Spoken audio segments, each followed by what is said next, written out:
Hey everyone, hope you're doing well. I'm Lucas and welcome back to yet another F1 Esports onboard POV video, and today we have the final race of Event 3 around USA for round 9 of the F1 Esports Championship in 2022. There were the race results from last time out in Mexico, and this is the Drivers and Teams Championship standings heading into this race for round 9 of 12 of the Championship. So let's just jump straight into it. I'll try and not waffle as much this time. Heading into our first run of Q1, and yeah, time for USA, which was it's a very technical track, very tricky to get every sector completely nailed. So yeah, heading into turn 1, not quite clipping the apex, but it's just trying to get a nice and smooth exit out of there, as that speed will carry nicely into the start of sector 1 and 2. High speed S is now holding 7th, dropping it down to 6th. Wow, we took in a lot of speed there, but then managed to get back to the apex nicely, and now down to 4th. Short shift to 5th, actually deciding to try and cut over that curb this time. We got away with it, which was, yeah, you don't always get away with it. Heading into this left-hander now, and then getting on to the power, and yeah, it's a tricky track to get right this one. There's so many areas where you need to be so committed and so fully on it to make the best out of it, basically.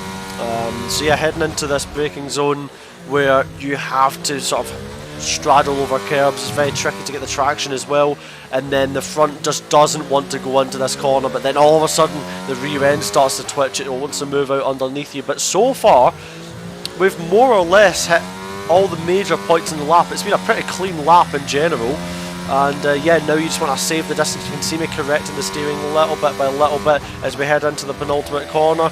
Lots of commitment on entry, just keeping it within the track limits. So easy to invalidate the lap right at the end, but coming to the line now, and we put it P4, and it was actually a pretty respectable run.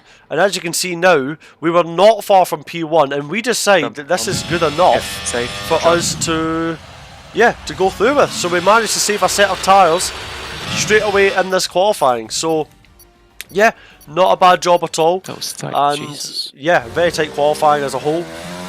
And yeah, straight into Q2, and now we've got a guaranteed 2 sets for this quali and the next. In Q3 we managed to get that far. So starting off our lap now in Q2, heading into turn 1, still not quite making the apex, which was not ideal. We definitely lost a bit of time there, getting time to our used delta run on the top right, and now heading into sector 2. Opening up the corners as much as we can, just due to the amount of understeer that we tend to get, just generally on this game, I guess. Opting not to go for the inside of that curb this time round. Short shifting to 5th, opting on the inside of that curb and getting away with it nicely. It's a good speed carry through there. Heading now to the hairpin that winds us onto this good straight. It's so important just to get an exit out of this corner, because it carries all that momentum, all that speed down this straight. DRS open now as we just keep it all the way to the right, just keep the distance as minimal as possible, bringing it over the curb, braking just before 100 metres, and then turning in nice and early as the car will want to understeer as you get to the apex, nice and smooth on the traction. You do not want to hit those yellow sausage curbs on the exit of that left-hander, and then winding it in, and the car just understeered there. You can see the front pushed on a bit too much as we tried to get the car to rotate, so a bit of time lost there. Heading into the final 2 corners of the lap, where we nearly invalidate on the entry there. That was so close, watching that back now. And yeah, we completely missed the last corner. That's not ideal. We threw a bit of time away in this final section of the lap, and we go P4 for the moment, but we certainly left a bit of time on the table, and you can see that as in we are now P10. So yeah, got it all to do now. We've got to try and find our way into Q3 now. So yeah, getting to the apex a bit better on turn 1 this time, but we don't seem to get as good an exit for sure. So yeah, getting in earlier but certainly compromising our exit. Now we've got just to commit hard through this high speed section. How do we get on? We're actually red on the delta now, so we now decide just to cut completely over that left-hander, just send it, try and gain the time, and sending it all the way through the end of this section to regain that time that we lost in the first sector. So yeah, heading into the hairpin that leads us onto the straight.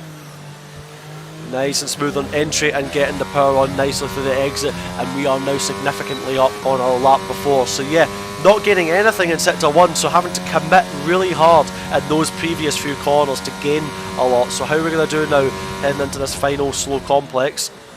Oh, a lot of apex curb, lots of commitment on this lap, as we know we need to. Yeah, purple middle sector now actually, as we just want to make sure we try and get into the apex a bit better this time. Do we do that? Yes, we do. Car starting to, yeah, car picks itself up a lot nicer now. And we have just a few more corners to negotiate. How are we going to do through the penultimate corner? Nice and clean, nothing too over dramatic, maybe not using all of the limit available. Much more curb on the inside now for the last corner. Should be more than good enough to sail us through in this qualifying session. We put it P4. Come on, good job.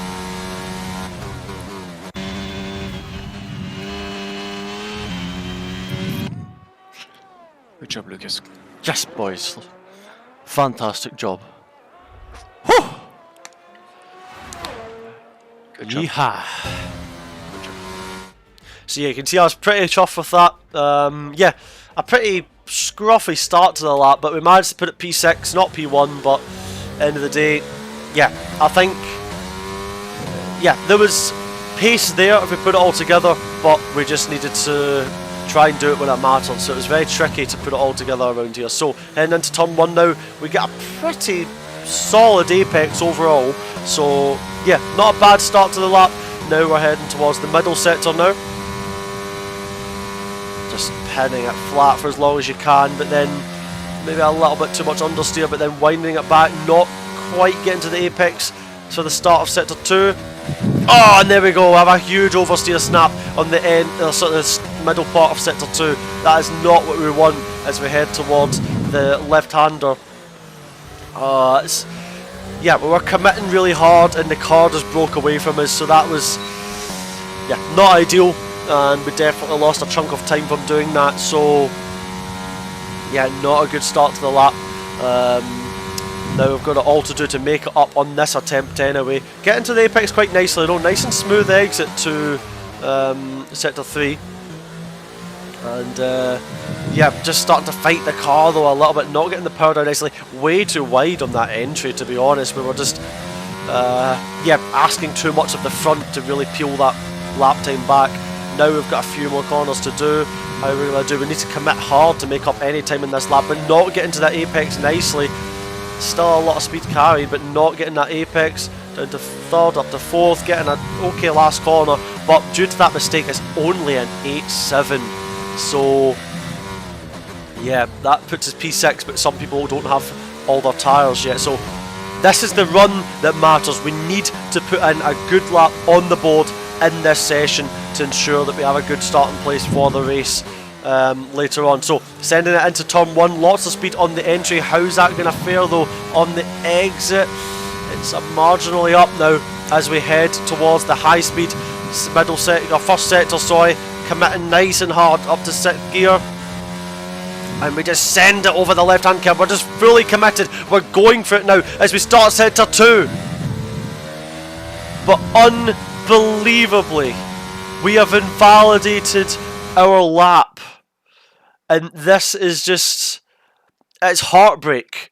We were on the limit, we were pushing, and that was enough to invalidate. That was it. The finest of margins when we had so much more time to give, and it puts us P8. With Barry putting it P2, so great lap from him. But we don't have much time to think about it. We have a wet to enter to dry race. 5 red light appearing on your screen now. We've got it all to do. We actually get promoted P7 in quali due to someone getting a penalty. But yeah, with championship rival Freddie Rasmussen out of in Q2 as well, we've got a good chance if we get a great start to make up some points. So sending it all the way around the outside, good track placement, and up to P5 from P7, 2 positions gained in turn 1. But as you can see, there's literally no grip on the track. It is incredibly slippy at this point. Now, we went for, well, I went for, yeah, I think, well, I mean, as Alvaro tries to go up our inside again, but setup wise, given it was a wet to enter to dry race, yeah, made a mess of the setup. I didn't make it enough for any condition, so the car was not good in any condition. I was hoping to try and, you know, give it that bit of compromise so that I was able to work it well through all the conditions. But yeah, I had no rear end in the wet conditions and not really optimal pace for the inter or the dry conditions with this setup. It wasn't a fully dry setup, a fully inter setup, a fully wet setup. It was just not perfect in any of them. So we send it up the inside of Jarno. I'm just trying my best to make as much ground as we can. We make a little bit of contact there, but that's alright. It's Robin's race and it's nothing too aggressive into that corner. But yeah, Jarno just shows us the door straight back. So yeah, we gave it a go, but there was just not enough grip to, you know, make much purchase of that lunge. But we gave it a good go, and yeah, up to P5 from that start. So it's a solid start. And yeah, as you'll see, there's just no grip. We cannot get the power down. So yeah, in hindsight, I definitely would have probably made the car more for the wet conditions of anything, because I feel like we would have been able to gain. I mean, my wet pace on this game is historically and is in general very, very strong. So yeah, the fact I wasn't able to utilise that showed that we definitely got something wrong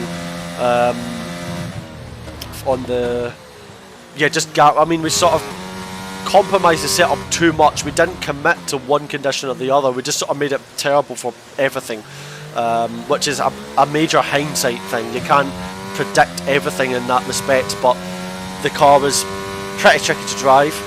And yeah, skipping on to lap 5, you can see ahead, I believe Jarno Opmeer's going to go for a move on Marcel Kiefer up the inside into the end of sector 2, and that is an extra position for him.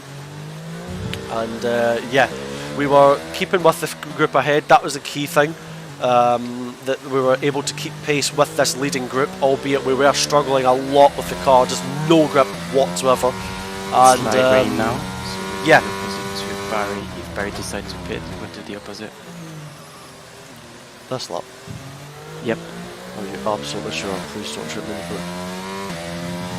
What lap Was there no one near the crossover? Well got it, well got it. Okay, I'll keep you updated in the last sector. Okay. So I shouldn't hit this lap, right? It's not this. I think we should go now. If you're confident, I'll do it. 10. Stay out. Understood. Let me know what I need to do. We'll do opposite to Barry. Opposite to Barry. If he Yeah, decides to pit, we'll stay out. Are you boxing, boy? Yeah, I'm boxing. Copy. I'll stay out. So as you can hear there, our teammate now opts the box on lap 13 now, as does practically all the cars ahead of us as well. And the unfortunate thing for us is lap 12 was too early, lap 13 was perfect, but lap 14 was absolutely not the one. So even though we made ground at the start of this race, unfortunately, because obviously naturally with Barry being the car ahead, he gets the call on the right lap. But sometimes it doesn't make that big a difference. Sometimes the track dries slow enough so that you're able to pit in multiple different laps. But unfortunately, 13 was, you know, the smack bang perfect lap. There really, I don't think there really was much else of a great solution, which meant that on lap 14, yeah, it was not looking good, and we were, you know, hung out to dry, and all we could do is just give it everything on this lap. But even if we did that, we were in, you know, for a challenging, you know, just a challenging end to this lap. Really, there's not much we could do, but we're just trouble or no? Yeah, We're still cut off at the moment. yeah, it was just looking tricky at this point in the race, because even if we did a perfect in lap, the chances were we were going to lose time to, yeah, the other cars around us, which or even cars behind us in that stint. You know, we managed to get ourselves up into P5. We were running in that lead pack, but staying out this extra lap, again, just the strategy, just not rolling our way this entire event.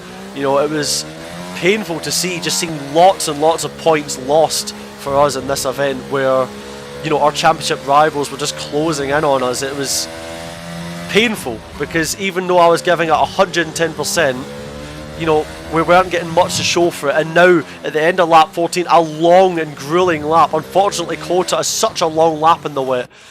It meant that we had to suffer for so long. And finally, we get into the pits. But even though we drove a good in-lap, there's nothing we can do. And the Inters were definitely running at a faster pace at this point, so rejoining now, we were at the mercy of what those, those who have pitted the lap earlier than us. And as we rejoin the track now, you can see they're already overtaking us. And Alvaro Caraton and Brendan Lee now jump us, and they were behind us before the pit stop. So this was a kick in the teeth, you know, times 100.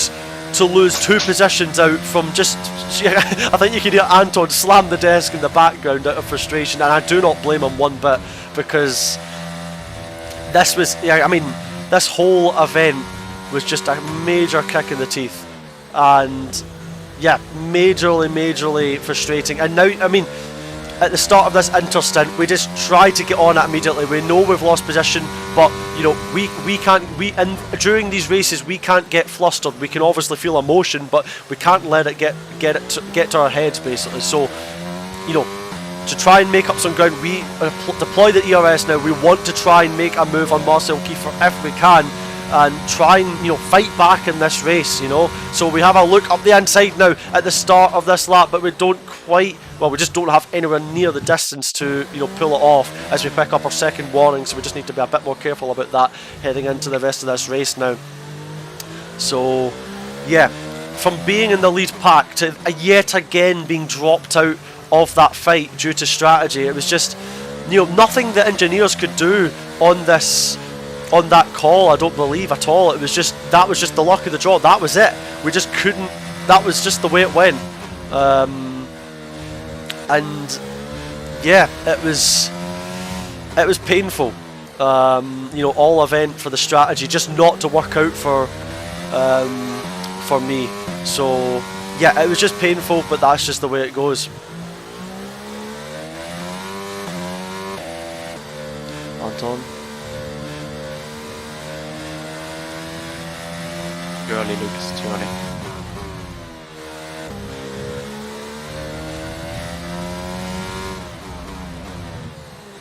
What? Should work. Come on. Push. Also, I can manage him. Go soft is the way, man. There's 6 lap. Update me on Marcel when you come. Yep. Lucas, do you remember Miami? Yeah, I do. Yeah, so okay, let's think about that, because they're losing 5 seconds at lap sector 2. Yeah. Still 2 seconds slow in the first sector for the soft runner. Tires are now just coming up a little bit, but still nowhere near. Yeah, it's drying a lot more now. Yes, drawing. Okay, Jeff says slicks, but let's be cautious of it. Yep. DRS still hasn't been enabled. Oh, it's getting dry. Yeah, this could be the lap. Let's go double stack. Understood. Alvaro's flashing.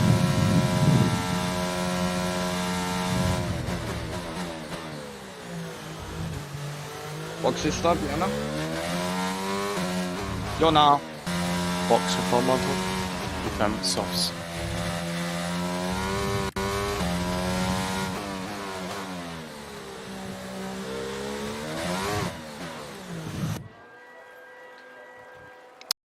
I'm gonna lose 2 places here. What a race.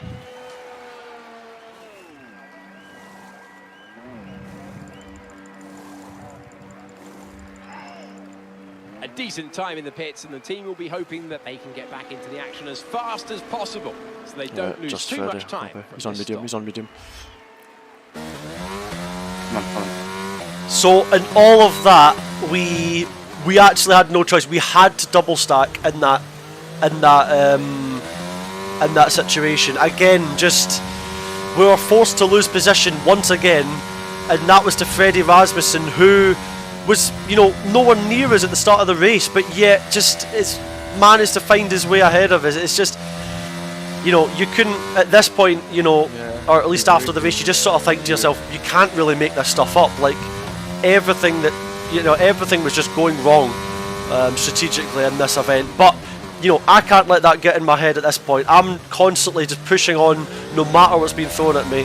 And, you know, I can't give up. I never will give up. So, you know, Freddie's opted for the medium, which will probably work out better nearer the end. But we went aggressive, we went soft, and Freddie's flashing, so we've got to make this move. So we go up the inside of our championship rival, quite literally, in this USA F1 Esports race, and we go side by side into the final sector. We've got to use that grip advantage. We're going side by side, round the outside now, and we hold that move. Freddie looks at the inside, we defend, and we make that move with our soft tyres, and we've just got to try our best, if it's even possible, to pull away from Freddie, albeit probably not possible now. And as you can see now, we're just coming up on Nicholas Longy, who had to stay out on the inters, which was, yeah, really unfortunate, because it was just the tyres were just, you know, exploding with temperature at this point now if you were out on them on the inters. So yeah, as you can see, Freddie already glued to the back of me, because these soft tyres were, you know, grippy for like a lap or so, and then they immediately started to overheat, and they were already fried. So the pace advantage was very, very limited, and the mediums kicked in not long after that. And as you can see there, you can hear me say, you've got to know when you're beat, and there's nothing I can do to even remotely fight Freddie. I don't have the battery, I don't have the tyres, and as you can see, Alvaro ahead has a 3-second time penalty, which was legitimate. So the goal was to try and go with Freddie, stay in his DRS, and to make sure we solidified that position. And for some reason I lost audio on the footage, so apologies for that. But yeah, skipping on to lap 28, we've stuck with Freddie's DRS, which was, you know, I was happy enough to do in the first place, given these tyres were dying badly, given the softs are the softs. But yeah, Freddie making the move on track for Alvaro, but the key thing for us now was that we were well within that 3 seconds, and we should be able to pick up more points with P6, but once again, extraordinarily painful result in this race to, yeah, pick up. You know, we've picked up more points, but, you know, you guys all saw in these last 3 races, I guess, how it felt from my perspective, you know, to see the results, to be in those positions, and then for it just to go backwards and backwards, and for things just to fall apart. And that's just the cruelness of F1 Esports, you know, that's just how it goes. So we cross the line, we secure P6, more good points, albeit I'm quite sure nowhere near as many as we, you know, could have, should have, would have, whatever way you want to put it, secured in this event. But yeah, that's just the way it goes. Not much went right for us this event, but we never stopped fighting, and we never will. So yeah, Jarno Opmeer took his second win in a row, so GG to him. Our teammate Barry getting more good points, and he was quite unfortunate in the last lap melee as well, so he dropped down to P4. But yeah, in the Drivers' Championship, this is how it looked heading into the final event. I had an 11-point lead to Thomas, and then I can't do maths, 14 points to Barry as well, and yeah, 16 to Freddie, or 17 to Freddie, and then 22 to Jarno, I think. So 5 drivers within chance of winning the championship, with the final event still to go. And yeah, we were leading the Constructors by 101 points heading into the final event, so the Constructors Championship was looking incredibly strong, and yeah, all to play for heading into the final event. Thank you so much for tuning in, everybody. I hope you've enjoyed these videos, and yeah, let me know what your thoughts are in the comments, and until next time, I'll catch you guys yeah, I'll catch you guys later. Take care, everyone. Love you all. Thank you so much for the support, and I'll see you guys next time. Take care. Ciao.